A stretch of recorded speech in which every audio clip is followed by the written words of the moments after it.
Hello, everyone, and welcome back to another episode of the Tales of Agmar podcast.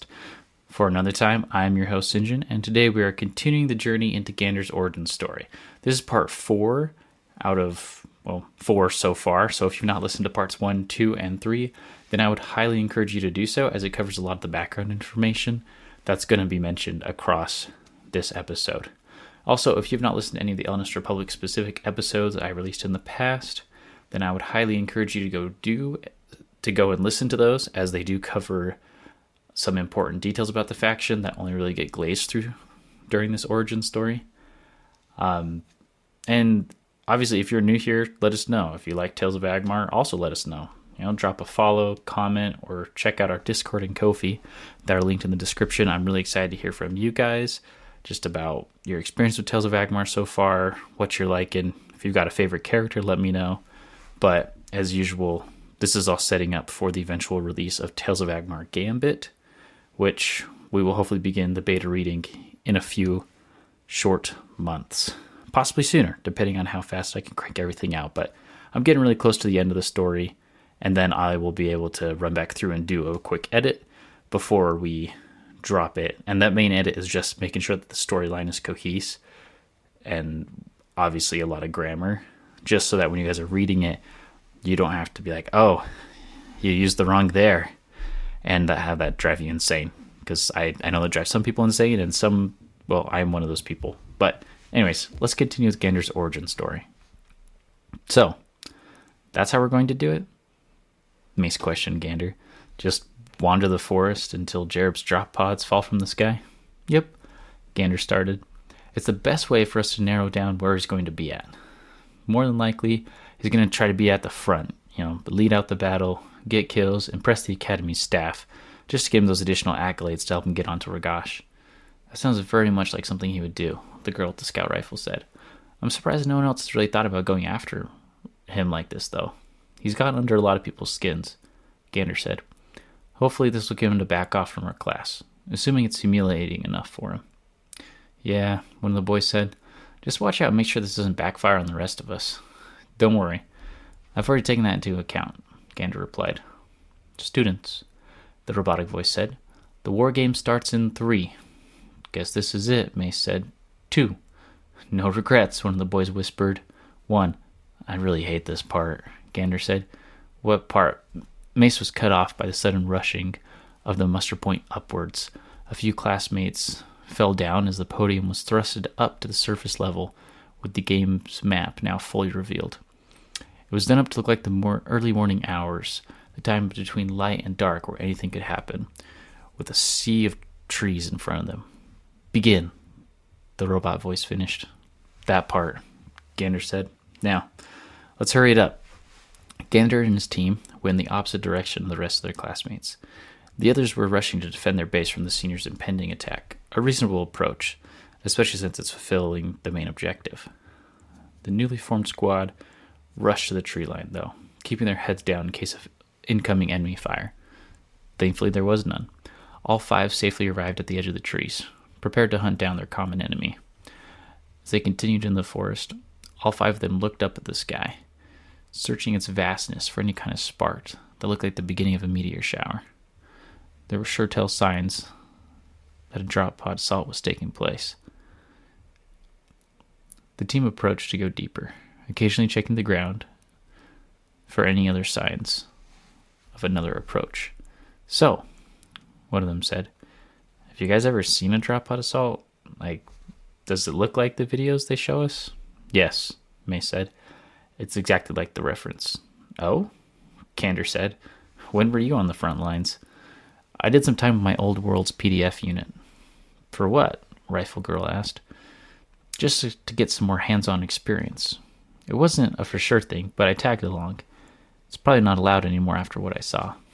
And what was that? One of the boys pressured. A real battle. You all talk about wanting to fight these rebels one day. Well, let me tell you. They look like you, talk like you, and use most of the same tactics as us. That makes sense, Gander added. They've all defected from the Elnist Republic at some point, and they're human after all. Of course, Mace said, but when you're shooting at somebody When you're shooting back at somebody in the same armor as you, watching as more of their fellows deploy from a carrier in orbit, it changes you, especially when you see the looks on their faces. They had a carrier? The other boy questioned. They sure did. The team I was with got lucky. We called in for reinforcements, and the base was nearby. After 15 minutes of brutal fighting, they took us out of there, while some Marine and expeditionary units mopped up what was left. Whoa, Rifle Girl remarked. That's wild.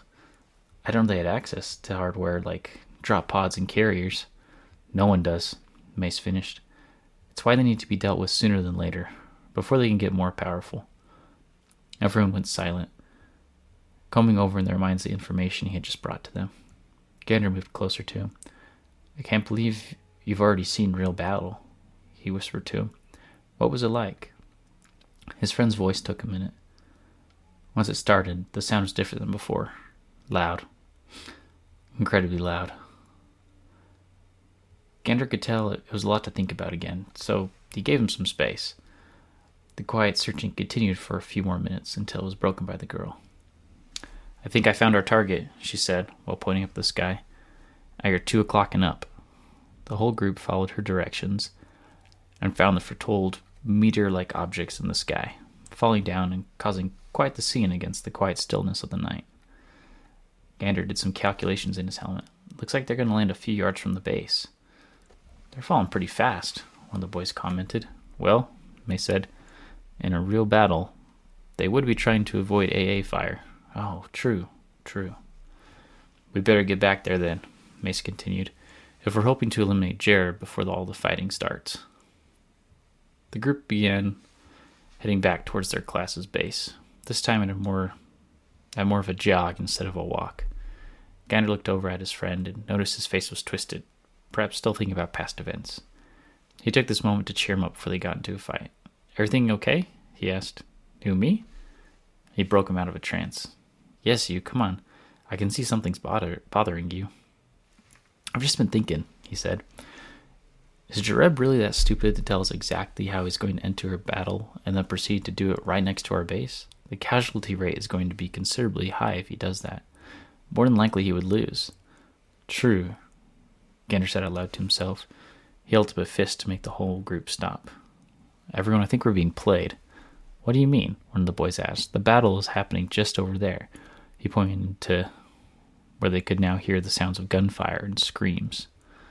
Jereb's a straightforward guy. He isn't going to plan anything super robust for this. We need to go save our classmates.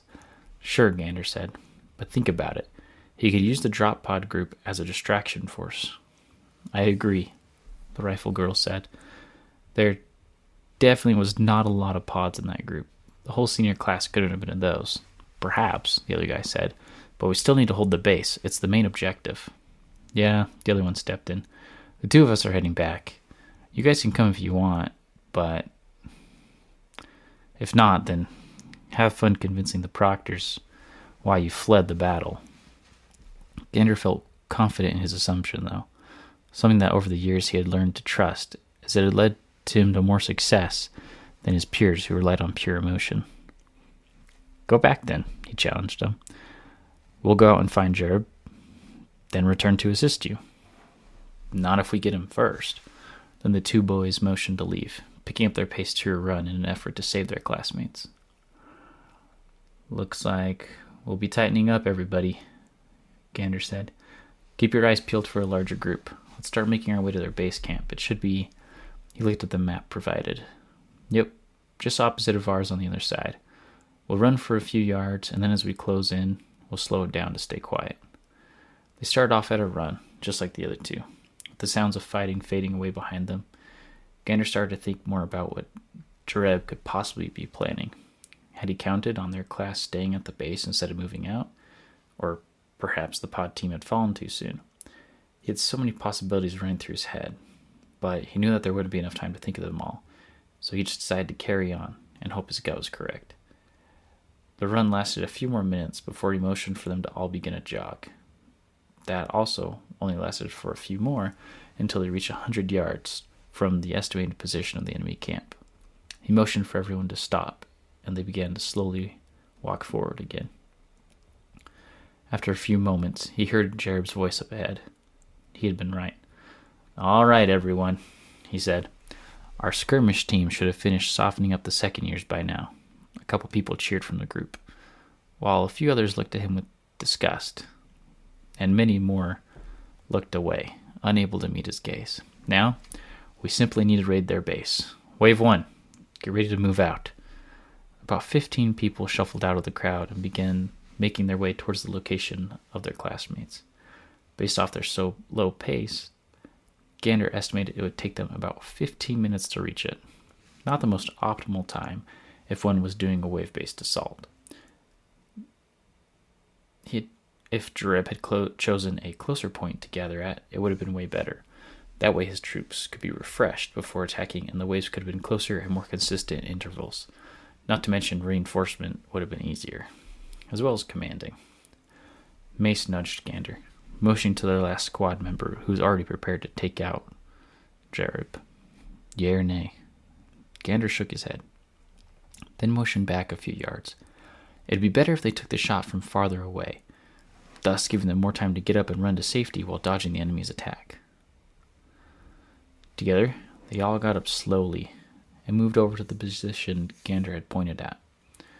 Once there, they set up. Gander and Mace covered the sides in a crouch position, while the girl laid out and prepared to fire the scout rifle right at Jereb's head. She lined up. Gander waited for her to give the ready signal. While the actual time it took her to line up the shot was probably only a few seconds, to Gander, it seemed to last over an hour. Once he finally got the thumbs up, he waited just a bit, double-checking with Mace that he too was prepared for any reactionary fire from the enemy. Then he tapped the girl's calf 3 times, giving her the go-ahead to fire. A few more seconds passed as she lined up the shot again. Jereb had moved. Then her muzzle flashed, the echo of the fire spreading across the forested area. Gander watched as Jereb's form froze, mid-speech, and slumped to the floor. Their sniper quickly confirming it was a hit. They got up. "Time to get moving," Gander said as the team started to run back to their base. With the enemy leader now taken out, Gander hoped that their classmates had survived the direct assault on their base. From what Jereb had said, it sounded like the first assault wasn't meant to be large enough to cause that kind of damage. But he wasn't going to bet everything on that hope. 3 of them would have to be ready to wage a guerrilla war if necessary. Their assassination in the end only gave them a few seconds of cover as the enemy team looked around, surprised that someone had made it all the way out to assassinate Jereb. Then, one of Jereb's many cohorts saw the group running away. "There they are," she shouted.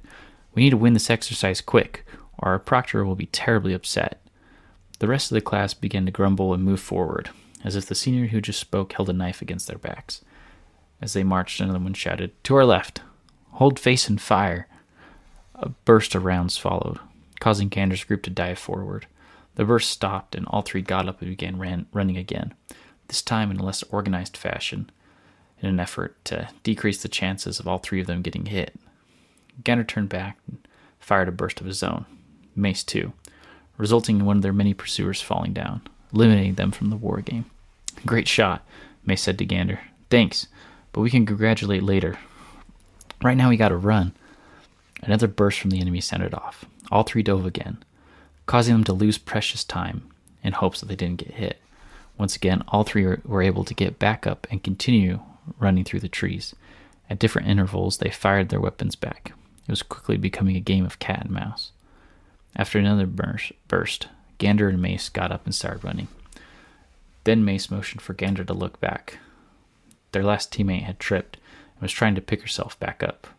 "Cover me," Gander said. "I'm going back forward." Mace made an attempt to make his profile smaller behind a tree, while he continued to lay down suppressant fire at the enemy ranks. Over time, they too began to take up hiding places among the trees, trying to dodge his fire. Gander got down on the ground and slowly crawled his way over to his teammate. Once there, he saw the damage. "It would seem," she said through gritted teeth, "I have twisted my ankle." "You definitely have," he remarked. "Here." He handed her some pain chews from his medical pocket. A small dose, enough to lower her pain until the other class passed, and the proctors came to gather the wounded. "Take this," She was holding out her gun. What good is this? A shot buzzed over them, causing Gander to duck further into the ground. What is this going? You'll need it for later, she said, in case you run out of ammo. The painkillers were starting to take effect, putting her to sleep. Gander picked up the weapon, mounting it on his back. Just in case she was right, he didn't want to be caught without a weapon. Then he signaled back to Mace with a thumbs down, letting him know they were going to have to leave her. In a real fight, Gander thought, he wouldn't have left her. Stories of the rebels torturing and killing POWs was common around the chow halls of the Republic, but since she'd be safer in this scenario, he let her be. Mace threw one of his grenades into the group of seniors piling up behind each other, causing them to scatter for fear of their own lives. Gander saw his move and took the chance to run through the forested fields, just as the device exploded, taking out a few of the scattering upperclassmen. His friend fired off a few shots once he passed, and then got up and followed Gander as he ran away. Hey, Mace said, won't we run into another group soon? Gander thought for a second. Mace was right. Yes, that would be correct. We're probably going to come up on them now. They went over a ridge, scrambling as gunfire sounded behind them.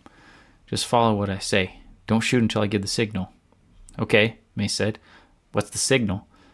Mace never got to see the signal. Just as they cleared a few more trees, Gander saw the advanced party in front of them. Guys, he yelled, we need help. Jereb miscalculated again, and the juniors outmaneuvered him. The advanced party turned around and saw them running right at him. What was that? The lead man asked, not caring to hold up his rifle. The juniors are behind us. Hurry, set up a kill zone. Give it to them. We'll come back around and join you guys once we finish them off. Oh, the man said. Sounds reasonable to me. Jereb messes up all the time. The group of 15 opened up for Gander and Mace to pass through, while they began to set up behind some trees, weapons aimed in the opposite direction. This is going to be too easy, Gander heard one of the seniors say as they ran past him. Mace coughed and had to compose himself as they continued running. As they just got out of earshot, he whispered, How did you know that would work? Well, those guys seem to be somewhat oppressed by Jereb's words. It's easy to get other people to think differently when he's involved, or really when anyone's downtrodden. Okay. Subtle manipulation, huh? Remind me not to get on your bad side, May said. I'd prefer not to get into a friendly fire incident. Gander chuckled. Will do, buddy. The pair continued running until they reached their classmates' position. The muster point was filled with downed students, both senior and junior. Gander spotted the two squadmates that had left them earlier and veered to reach their position, hunkered down behind a concrete pillar. Mace followed, positioning himself on a wall nearby. Well, I'll be, one of them said. Looks like you were right. Jereb wasn't in the drop pod group. Gander shrugged. We've got bigger problems now. How many of our classmates are left? 10, he said. The seniors had 15 people to attack us. But after a lot of harsh fighting, we took them all out. Dang, Gander said. That's too many losses. Well, we better be ready. The other half of the senior class should be coming soon. The sounds of gunfire sounded off in the distance, making everyone's head turn. What was that? Someone asked. Gander put his hands together. Our trap going off. The sounds of fighting quickly quieted down as soon as they had started.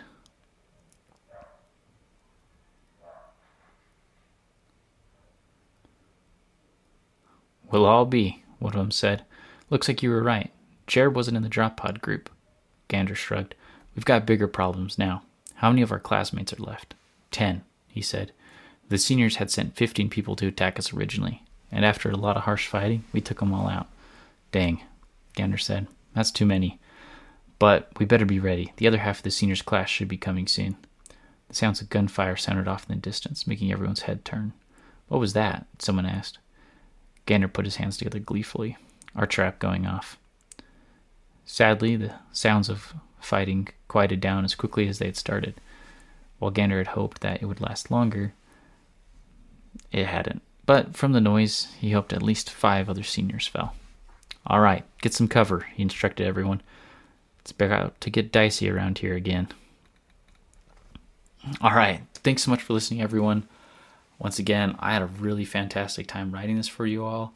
And after fleshing some things out, it looks like we're going to be doing at least one more episode before this one's finished. I know I said about the same thing last week, but there's just a lot going on with Gander's story. Like I said, I got a lot of notes about him, but I'm really excited to be sharing this with you guys in the hope of the book coming out soon. Well, in the fact that the book will be coming out soon is what I should say. Anyways, if this is your first time listening to the Tales of Agmar podcast, let me know. I always like hearing people's first impressions of the cast. And if you haven't already, then please consider following or subscribing to us wherever you found us. It would mean tons, as this is just a really small grassroots project, just trying to get going without any huge,